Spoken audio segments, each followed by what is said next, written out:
መሰለኝ እኮ እህት ካልተመቸች ሌላ ሴት መቀየር ይችላል። እሱ መቼ አሳሰበኝ የምትመጣው ፍቅረኛ እንጂ አንዳንቺ ዘልዛላ አይደለችም። ስነ ምግባር ያላትና ሰው አክባሪ ነች። ከፈለግሽ ደውይልኝ። እሺ ተረጋጊ ትያለሽ እንዴ? ቆይ እንዴት ብታስቢ ነው? ስታስጣላ ንገራት። እኔ ኤደን ልክስክስ አይደለሁም። ባሏን መጠበቅ ትችላለች። እሺ አሁን ተረጋጊ፣ ግን እዛ ቤት እንዳትሄጂ። አሁን የሆነ እቅድ ማቀድ ይኖርብናል። ምን አይነት እቅድ? ገንዘብ የምናገኝበትን መላ ነው። ቆይ እሱን በምን ልናገኝ እንችላል? እሱን እኮ ነው ማሰብ ያለብን። በቃ አባዬ ደግሞ ለምን አይበቃም? ገና ደግሞ ምን ቀረ? ሁሉም ነገር አብቅቷል። በቃ አባራቸው ቤቱ ከአባዬ። ስለዚህ እሱ እስካላለኝ ድረስ አልወጣም አልኩ። ወይኔ ካሌ፣ ለነገሩ አንተ ምን ታደርግ? አባዬን ያስደፈረኝ። ከወጡ ግን ከባድ አደጋ ሊያደርሱብን ይችላሉ። አንቺ ወይ ካሌ በታሪፍ ጥብ ያጠሉስ። እኔ በጣም ሰልችቶኛል። በገዛ ቤቴ እኮ እንደ ጥገኛ እየታየው።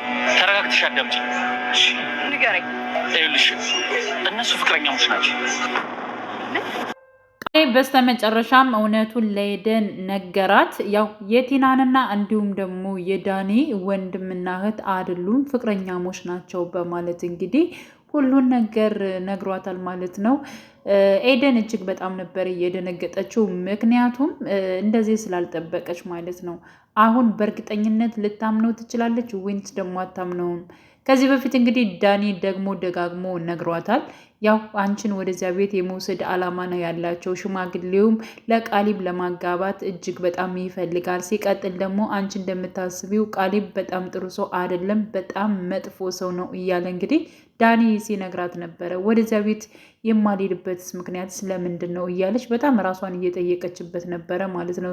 ሲቀጥል በመጨረሻም ዳኒ ከዚህ በኋላ እዚያ ቤት እንድትሄጅ አልፈልግም በማለት አስጠንቅቋት ነበር። እሷም ደግሞ ከዚያ ቤት እንድትወጣ እፈልጋለሁ፣ ራስህን ችለህ ብር አልሰጥህም ብሎሃል፣ ስለዚህ ራስህን ችለህ እንድትሰራ እፈልጋለሁ የሚል ነበር ትዕዛዝ ያስተላለፈችው ማለት ነው። በዚህ ጉዳይ ተስማምተዋል። አሁን ላይ ግን ቃሊብ እውነቱን ተናግሯል። ስለተናደደ እጅግ በጣም ስለተበሳጨ ማለት ነው። ያው ሽማግሌው ነገሩ እንዲቆም ጠይቆት ነበረ። ቃሊብ ነገሩ ይቁም፣ በቃ አባዬ ለምንድን ነው እነዚህን ሰዎች ከቤታችን አስወጥተን እኛ ህይወታችን የማንኖረው? እስከ መቼ ነው እንደዚህ? በራሴ ቤት እኮ ራሴ ተሳቀኩኝ እያለ ቃሊብ ተናግሮ ነበረ። ልጄ አንተ አልተጎዳም፣ የተጎዳሁት እኔ በጣም ብዙ ነገሮችን ተጎድጃለሁ። ስለዚህ አሁን አይወጡም፣ ይቀመጡ በማለት እንግዲህ ወስነዋል። እና ቃሊብ አሁን ላይ እጅግ በጣም ነው የተበሳጨው። አንደኛ በአባቱ ውሳኔ እጅግ በጣም የተናደደ ይመስላል ማለት ነው። ምክንያቱም እነሱ መቆየት የለባቸውም፣ ከዚህ ቤት መውጣት አለባቸው። እሱ እንደ ውሽማ ሆኖ ሚስቴን አባልጎ ስንት ነገር አድርጎ እንደገና እኔን ለመማታት እንዴት ይደፍራል በሚለው ጉዳይ እጅግ በጣም ተበሳጭቷል። እውነትም በነገራችን ላይ ነገሩ በጣም ነው የሚያናድደው ማለት ነው። እነሱን እያጠመዷቸው ወይንም ደግሞ ከእነሱ የሆነ ገንዘብ ነገር ፈልገው በዛ ላይ ደግሞ ያው እነ ቃሊብን ሲናገሯቸው እና አሻቀው ሲናገሩ እጅግ በጣም የሆነ ጋጦጥነታቸውን ማሳያ ስለሆነ ቃሊብ ራሱ እንደውም ታግሷል ማለት ነው። ያው ሽማግሌው እጅግ በጣም ጠንካራ ጀግና ስለሆኑ ነው ነገሮቹን እንጂ ይሄ ለሳቸውም የሚያስታግስ ሆኖ አይደለም። ግን ደግሞ እጅግ በጣም በሳልም ነገሮችን ደግሞ በማስተዋል ስለሚራመዱ ስለሆነ ነው እንጂ ይከብዳል ነገሩ ማለት ነው። እና ቲናና ዳኒ በሚያደርጉት ነገር አሁን ላይ እጅግ በጣም ምርር አድርጎታል። ዳኒ እጅ ብሎታል ማለት ነው። በቃ ለምንድን ነው ከዚህ ቤት ውጥት ብለው እኛ ህይወታችን መቀጠል አለብን? አባዬ እስከ መቼ ነው? ለምንስ እንደዚህ ትላለህ? ወይ ስለነሱ እያገዝክ ነው ወይ እያለ ጠይቆት ነበር። እኔ በፍጹም ለነሱ እያገዝኩኝ አይደለም። እንዴት አግዛለሁ? አንተ እኮ ልጄ ነህ። ቤቴ ቤትህ እኮ ነው። እንዴት እንደዚያ ትለኛለህ? በፍጹም ግን ደግሞ እነሱ ዋጋቸውን ማግኘት አለባቸው በማለት እንግዲህ ወስነዋል። ቲናም እንግዲህ እጅግ በጣም ግራ እየተጋባች ትገኛለች። ምክንያቱም ይቺ ልጅ ማነች? የነ ቃሊብ ዘመር ነች ወይ ከየት የመጣች ዘመር ነች እያለች ለማጣራት እጅግ በጣም እየጣረች ትገኛለች። ትሁትን ብጠይቃት አሁን ደግሞ ትሁት እውነቱን አትነግረኝም፣ ተጣልታኛለች፣ ምን እንደማደርግ አላቅም በማለት ዳኒ ጋር ነበር የደወለችው። ዳኒ ጋር ሄዳ ያው ከቃሊብ ጋር እንደተገናኙ ልጅቷ ጋር በጣም እንደሚግባቡ እሷ የእሱ ፍቅረኛ ነው የምትመስለው ሲጀመር እያለች ያ ማለት እንግዲህ ከሱ በበለጠ እሷ በጣም እንደምትወደው እንደምታፈቅረው አስመስላ ለዳኒ ተናገረች ማለት ነው። ዳኒ እጅግ በጣም ነበር የተናደደው። እንዴት እንደዚህ ሊሆን ይችላል? አንተ ቆይ ምን አናደደ? የኔ ባል እኮ ነው አንተ ምን አናደደህ እያለ እሱን አንቺ ደግሞ ጠልተሽዋል ነበር ወይ እፈተዋለሁ እያልሽ አይደለ ወይ እያለ እሱም ሲናገራት ነበር። ግን እሱ የራሱ ፍቅረኛ የሚወዳት የሚሳሳላት ራሷ ኤደን ስለሆነች እሱ ሊወስድብኝ ይችላል የሚል ፍራቻ ስላለው ነው እንደዚህ በጣም ስለ ኤደን ስታወራ ወይንም ስትቆጣት ምናምን ነገር በጣም ሲጮህባት የነበረው ከቴና ጋር ማለት ነው። እና ቴና ነገሩ ግራ ስለተጋባት ለማጣራት እና ስለ ልጅቷ ማንነት ለማወቅ እጅግ በጣም እንግዲህ እየጣረች ትገኛለች። ሌላው ያው ኤደን ቀጥታ ወደ ቤት መታ ነበር። እንዲሁም ሽማግሌውንም አናግረው ነበረ። የዳኒ ሁኔታ እጅግ በጣም ሁልጊዜ እንግዳ እየሆነብኝ ነው። ለምንድን ነው እንደዚህ ሆነው?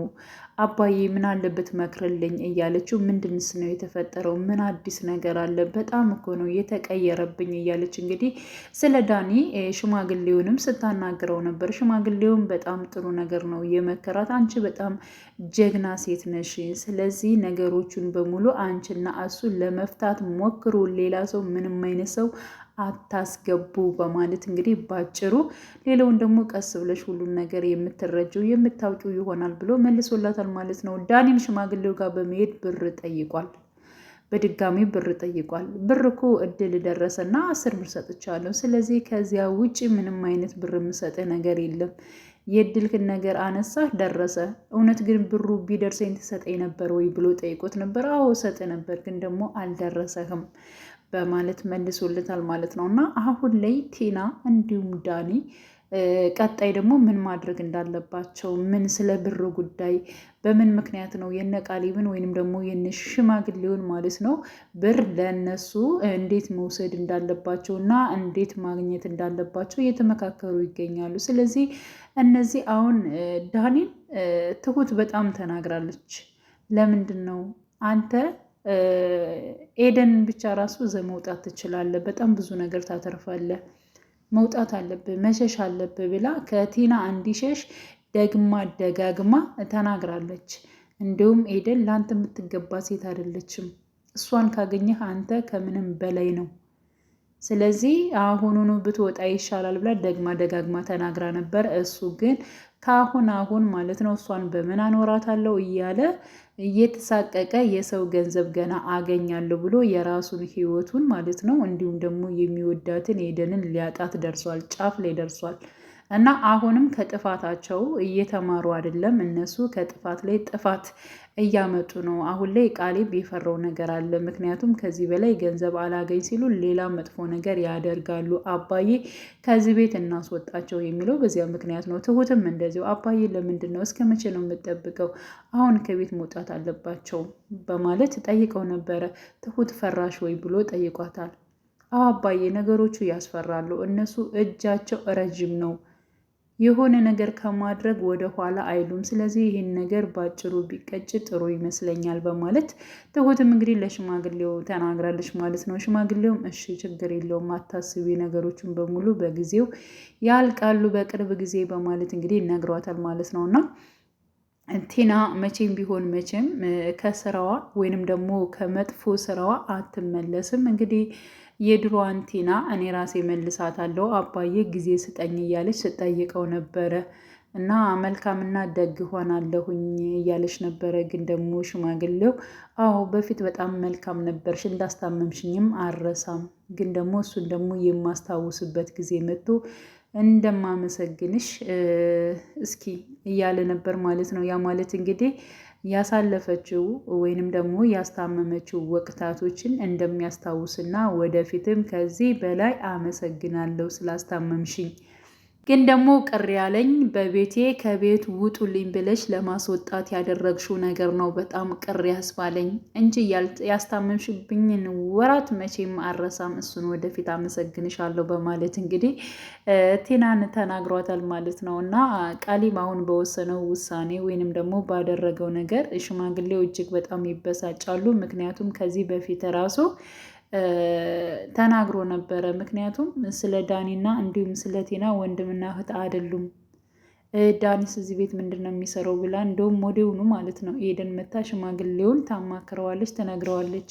ማን ነገረሽ ወይ ብሎ ሲጠይቃት ያው ቃሊብ ነበር ያለችው እና አሁንም ያላትን ነገር ቃሊብ ያራትን ወይንም ደግሞ የነገራትን ነገር ሄዳ ለሽማግሌው ትናገራለች። ሽማግሌው ደግሞ እጅግ በጣም ነው የሚናደደው በቃሊብ ምክንያት ማለት ነው እና ቃሊብ ነገሮቹን እያበላሸበት ወይንም ደግሞ ማድረግ ያለበትን ነገር ሳያደርግ ሌላ ነገሮች እንደውም እንትን እያለ ይገኛል ማለት ነው። አሁን እንደውም ቃሊብ ኤደንን መቅረብ ነበረበት፣ በጣም መቅረብ ነበረበት። ሽማግሌው እንደዚያ ነው የሚፈልገው ከእሷ ጋር በጣም ከኤደን ጋር ተቀራርበው ሁለታቸው አንድ እንዲሆኑና ድል ባለ ሰርግ ገብቶ ማለት ነው። ዳኒና እንዲሁም ደግሞ ቲና እየተቁለጨለጩ እነሱ እንዲጋቡ ነው የሚፈልገው ማለት ነው። እና ይሄ እንዲሆንለት ይፈልጋል፣ ግን ደግሞ ቃሊብ አስቀድሞ ነገሮቹን እያበላሸ ይገኛል ማለት ነው። እንግዲህ ምን ይፈጠራል ምን ይሆናል የሚለውን ነገር ቀጣይ አብረን የምናይ ይሆናል። ውድ ቻናሌ ተከታታዮች ቤተሰቦች በያላቸው በሰላማቸው ይብዛሌ። ለቤቴ አዲስ የሆናችሁ የደውል ምልክቱን በመጫን ቤተሰብ የሆኑ ነባር ቤተሰቦችም ስለምታበረታቱኝ እጅግ በጣም አመሰግናለሁ። መልካም ጊዜ ተመኘውላችሁ።